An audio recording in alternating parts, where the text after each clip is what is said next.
Bismillahirrahmanirrahim. Qala al-muallif rahimahullahu ta'ala wa nafa'ana bi 'ulumihi fid dharain amin. Kemarin sudah dijelaskan tentang perintah kepada orang yang berpuasa untuk menjaga lisan, menjaga anggota tubuhnya dari hal-hal yang tidak baik.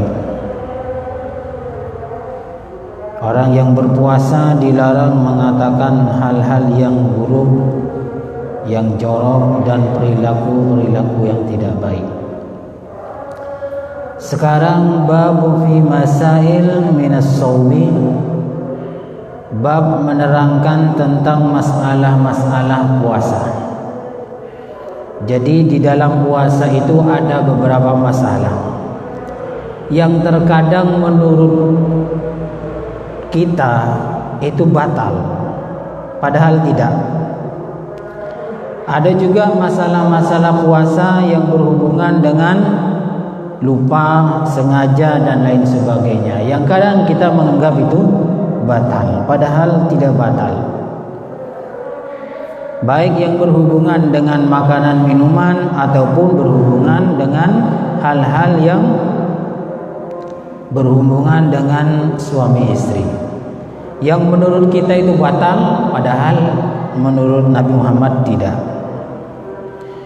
Hadisnya yang pertama, an Abi Hurairah radhiyallahu anhu, anin Nabi sallallahu alaihi wasallam qala, idza nasiya ahadukum fa'akala aw syariba falyutimma shaumahu fa innama at'amahu Allahu wa saqahu, muttafaqun alaih. Kalau kalian itu lupa ketika berpuasa kemudian makan atau minum, falyutimma shaumahu, maka sempurnakan atau lanjutkan puasanya. Jadi kalau lupa makan atau minum ketika bulan puasa, maka dilanjutkan puasanya. Tapi makannya berhenti. Jangan-jangan nanti lupa makan, makannya diteruskan walaupun ingat, kemudian dilanjutkan puasanya. Bukan begitu. Jadi ketika lupa makan, ingat harus berhenti. Nah, setelah berhenti, kumur-kumur, kemudian dilanjutkan. Bukan begini. Hadisnya Nabi Muhammad itu maksudnya begini. Makan lupa ketika bulan puasa, dilanjutkan sampai selesai makannya sama minumnya, kemudian dilanjutkan puasanya. Bukan begitu. Berhenti makan minumnya, kemudian dilanjutkan puasanya. Karena apa? Fa innahu at'amahu Allah wa saqahu. Karena kalau lupa, memang lupa, tidak disengaja, Allah itu memang memberikan makan dan minum kepada dia secara khusus. Kalau ada sisa-sisa di gigi, ya makanya kumur-kumur. Ini yang makan ya, ini yang makan. Yang berhubungan sesama suami istri bagaimana? Sama. Ketika ingat sudah masuk batangnya itu, kemudian ingat, ia berhenti, cebut, baru dilanjut puasanya. Jangan sampai selesai. Ketika pertengahan ingat, wah selesai ini tanggung. Kemudian dalam kondisi ingat, ya batal puasanya. Kalau yang makan dilanjut, lupa dilanjut, ini hukumnya cuma pengganti puasa. Tapi kalau menjima ketika pertengahan ingat dilanjut, nah ini dendanya harus puasa 2 bulan berturut-turut. Makanya kalau sudah ingat, walaupun sudah masuk, segera dicabut itu. Kalau nggak dicabut, ingat, maka dapat denda sanksi puasa 2 bulan berturut-turut. Jadi mendingan dicabut saja daripada puasa 2 bulan berturut-turut. Ya, mana dulu yang ingat? Apa suaminya dulu yang ingat atau istrinya dulu yang ingat? pokoknya kalau sudah ingat ketika bulan puasa menjima istrinya, segera dicabut. Kalau gak dicabut, ingat tetap dilanjutkan sampai selesai, maka dendanya puasa 2 bulan berturut-turut. Berat ya, dicabut saja. Hadis muttafaqun alaih. Wa an Laqit bin Subairah radhiyallahu anhu qala qultu ya Rasulullah akhbirni 'anil wudu. Jadi Laqit ini berkata kepada Rasulullah, ya Rasulullah, berilah petunjuk, ajarilah saya tentang wudu. Qala, kata Nabi Muhammad menjawab, asbighil wudu'a.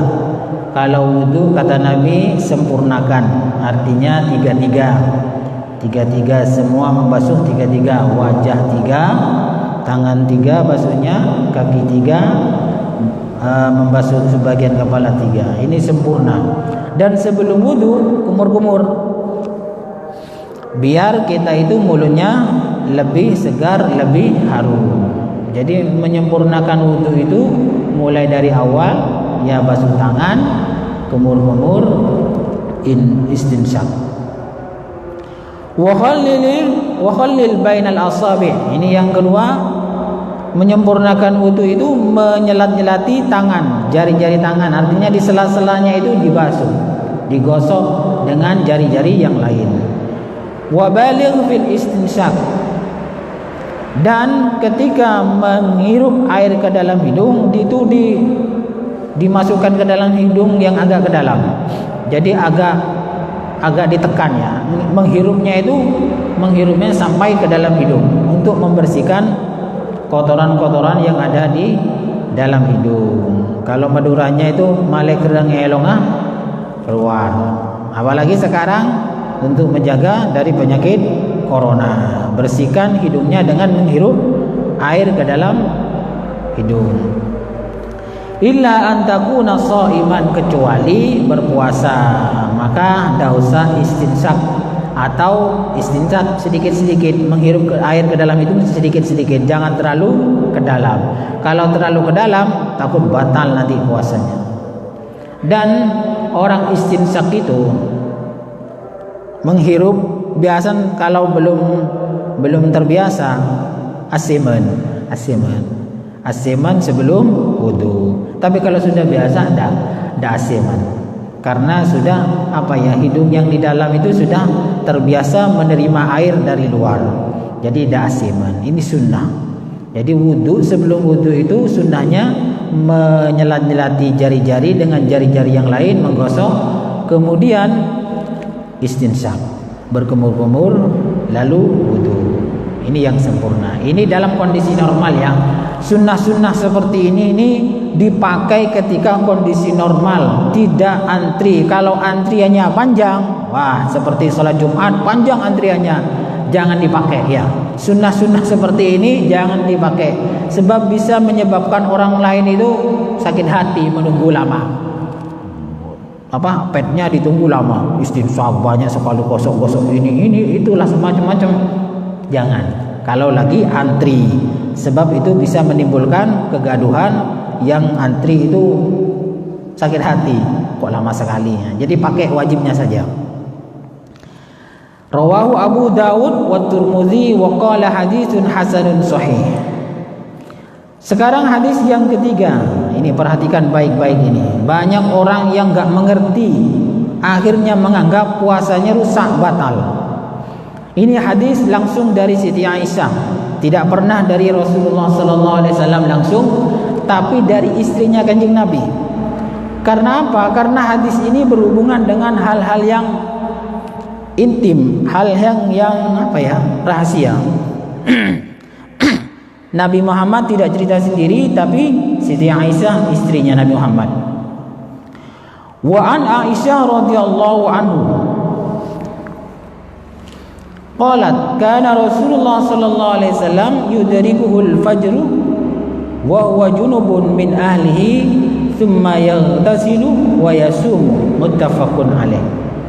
Nabi Muhammad suatu ketika junub, bulan puasa junub, Dan ketika junub itu Nabi Muhammad langsung dalam kondisi sholat subuh, artinya masuk waktu subuh.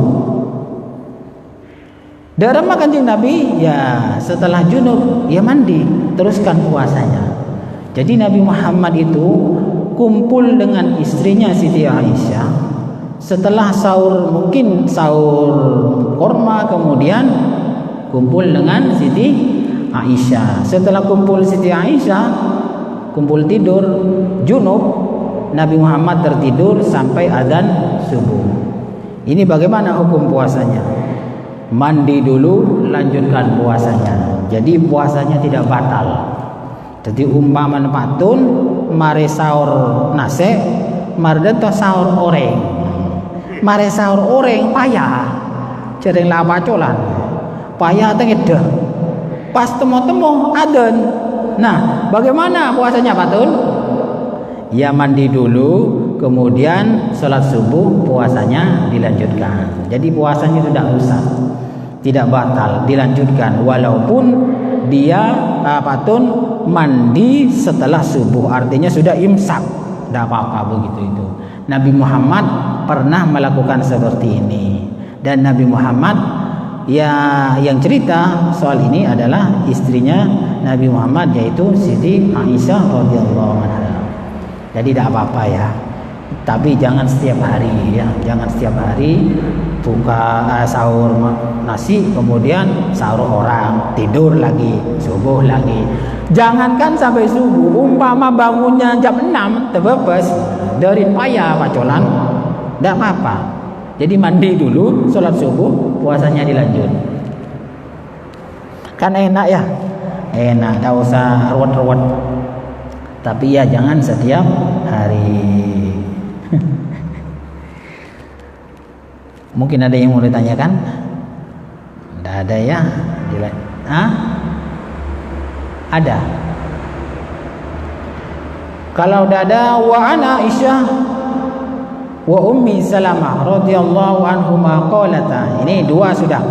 Tadi cuma Siti Aisyah saja yang cerita bahwa Nabi Muhammad pernah junub kemudian sampai subuh dalam kondisi berpuasa, belum mandi. Ini sekarang buktinya dua orang. Kana Rasulullah sallallahu alaihi wasallam yusbihu junuban min ghairi hulumin thumma yasumu, muttafaqun alaih. Nabi Muhammad itu pernah sholat subuh, masuk sholat subuh dalam kondisi junub, min ghairi hulumin, tanpa mimpi keluar mani. Jadi Nabi Muhammad junubnya itu bukan karena mimpi keluar mani.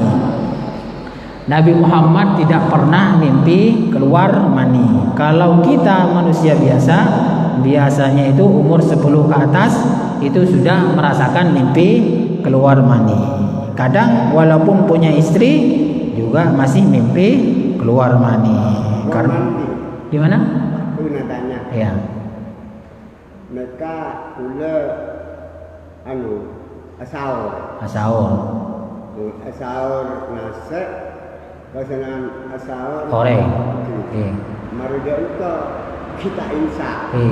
Tapi mandinya juga marin imsak. Marin imsak. Oh. Ini ada pertanyaan, Pak Tun sahur nasi, setelah sahur nasi kurang kenyang, sahur orang kurang seger lah, benar, bukan kurang kenyang ya. Setelah itu mandinya waktu imsak, tidak apa-apa waktu. Mandinya sesudah imsak. Sesudah imsak pas mandi, tidak apa-apa, tidak apa-apa. Tapi makannya sebelum. Oh, kalau makannya sebelum imsak, tidak apa-apa. Jadi walaupun mandi junub waktu imsak, nah baru mandi junub, tidak apa-apa. Jadi kita ini tetap boleh dilanjutkan puasanya. Jangankan tadi, jangan sampai imsak, sampai subuh pun. Nah ini dalam kondisi junub belum mandi, puasanya tetap sah, dilanjut. Ada lagi? Nah di sini yang hadis yang keempat, bahwa Nabi Muhammad itu pernah junub karena berkumpul dengan istrinya. Bukan junub karena bermimpi, karena Nabi Muhammad tidak pernah bermimpi keluar mani. Nah, ketika sudah subuh, Nabi Muhammad ini baru mandi. Sumaya sumuh, kemudian Nabi Muhammad melanjutkan puasanya. Jadi puasa itu boleh dilanjut walaupun mandinya pas ketika subuh. Umpama jam 5 bangun subuhnya bagaimana? Tebebes sampai kolema dari maya mare apolong di keluarganya anggaplah pancolan payah jaga kolema. Bagaimana? Tetap boleh bukan boleh, puasanya itu tetap harus dilanjut. Jadi mandinya jam 5 ada apa-apa, tapi jangan sengaja gitu. Gimana? Mohon mereka satu ni kan merisau juga kedungkol kedungkol terus sampai apa orang kedungkol mereka sampai bertemani mereka. Nah, ini pertanyaan baru lagi. Habis sahur tidur lagi sampai bermimpi keluar mani dan sampai subuh. Nah, apa-apa patut. Jogongkoro amempe patut. Masih tak amempe patut dong. Mandinya itu ketika subuh ya tak apa-apa juga. Dilanjut puasanya ya. Tidak apa-apa. Kita ngerti itu ambu apa sih? Ambu ya. Amempe ini. Makanya saya tadi sudah menjelaskan banyak orang yang mengira puasanya yang hal-hal seperti ini banyak yang menganggap batal, padahal tidak. Dilanjut puasanya, mandi dulu, jangan nambah lagi. Mau nambah boleh ya dah rusak puasanya, mari mandi nambah lagi ya tidak boleh. Ini cuman terjadi jarang seperti ini, jarang, kecuali kemanten anyar ya, kalau yang lawas-lawas ini kayaknya jarang. Keng mon ki sekut kemantan lawas ya keng ganas.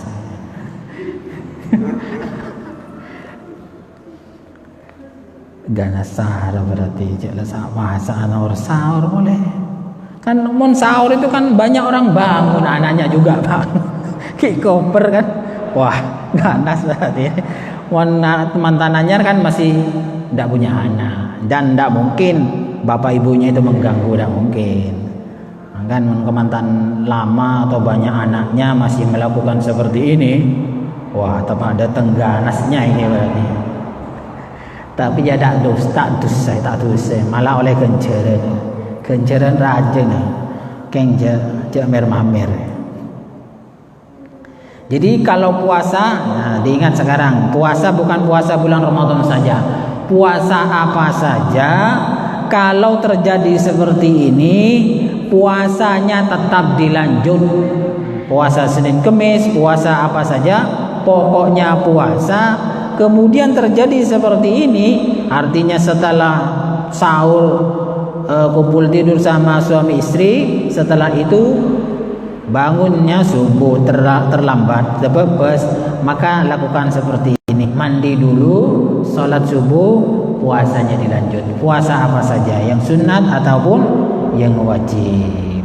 Kemudian kalau yang ini soal jima ya, ingat ya, kalau sudah ingat itu harus dilepas ya, harus dilepas. Jangan sampai selesai nangkung lek cendera, jangan gitu, harus dilepas ya. Kalau gak dilepas, nah kena denda, suruh puasa 2 bulan berturut-turut. Itu jaga aja. Kalau makan nasi lupa kan bisa dikeluarkan ya, keluar. Kalau air juga keluar. Kalau jima sama, bukan keluar tapi aja, segera dicabut. Mon selake paku napa kelupuk ndak tahu. Apa kelupuk lah, tembang sero apa 2 bulan. Sipine bola lah. Ceng tekuceng. Lah, mon tak tetap mubadir tak apa-apa, tapi kena denda puasa 2 bulan berturut-turut. Tak sebulan bila tak kuat ya, masuk 2 bulan. Jangan bilang mubadir ya. Langsung dicabut. Remah dah tak sadar remah lah cabut. Pambu ntar jeding. Jadi ini hukum. Bicara seperti ini sebenarnya ini kita malu, tapi ini bicara hukum. boleh kita bicara dan tidak boleh malu. Harus diterangkan oleh ustadz ini. Ustadz siapa saja yang mau menerangkan, monggo. Jadi pokoknya segera dicabut. Kalau nggak dicabut, 2 bulan puasa berturut-turut. Umpaman pertengahan puasa bulan pertama itu batal, mereka kan pegak, tidak nyambung puasanya, dari depan lagi. Jadi pokoknya 2 bulan berturut-turut. Tidak boleh putus tengah 1 hari, tidak boleh. Kalau putus, ulang dihitung dari depan lagi. Makanya kalau sudah ingat kalau dirinya berpuasa, segera dicabut. Ini kalau puasa wajib ya, puasa bulan Ramadan. Kalau puasa sunat ya tidak lah, terus tak parah apa kan. Kalau puasa sunat tidak apa-apa begitu dilanjut. Cuma ya kurang etis dari Allah Ta'ala. Tapi kalau puasa bulan Ramadan begitu, maka dendanya 2 bulan harus berpuasa berturut-turut. Batal di tengah jalan, dihitung lagi dari depan. Bahaya kan kan bulan puasa cepon pada salah situ orang bine cekut sebut kayak nyeleke kasih lake takut kening kelopain pastinglah pada pertengahan repot lah itu lebah pertengahan. Tapi mon ki ngoda mula sapo ya la takir ya la cabut ya la apa dia kenceng.